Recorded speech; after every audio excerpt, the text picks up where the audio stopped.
जो कुछ आता तोरे खेत 50,000 रुपया के लोन लेहल बाटे, काहे जमा ना करते? 2 महीना और बाकी बा, नहीं तोर खेत सरकार के नाम हो जाई।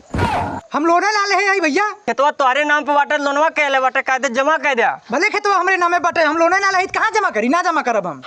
अब हम जाते पुलिस बुला के लेके आई, तब तू जमा कर ब्या। जब पुलिस बुलवा के लेके आवा चाहे गोताखोर, हम ना जमा करब। अब हम जाते बुला के लेके आई। बाब दरोगा साहब, हम बिजली लोन विभाग से आयल बाती, तनी चला एक जनी लोन ले बाटे जमा ना करते, हम परेशान हुई, उनके ऊपर कार्रवाई करता हूँ। चला हे जोखू लोन ले है जमा ना करत है। नहीं साहब, हम लोन लेला नहीं, कहाँ जमा करी? चाचा सौरभ के नाम से आपके खेत पे लोन लेहल गयल बा। सौरभ हमारा लड़का बोलावत है। ललवा हाँ बाबू, ते लोन ले है खेतवा पे? का करी बाबू? बस तो से पैसा मांगी तो हमारे ऊपर चढ़ बैठ गया। हमार में रहू काजल लिपस्टिक मांगे, ई खातिर खेतों लोन ले ले। तेरे सारे पागल है, खेतवा लोन ले, हमसे पैसे मांगे होते हम दे वही। चला जमा करा लोन। कथुओ खातिर लोन ले है, वो अंकल लोन जमा करा।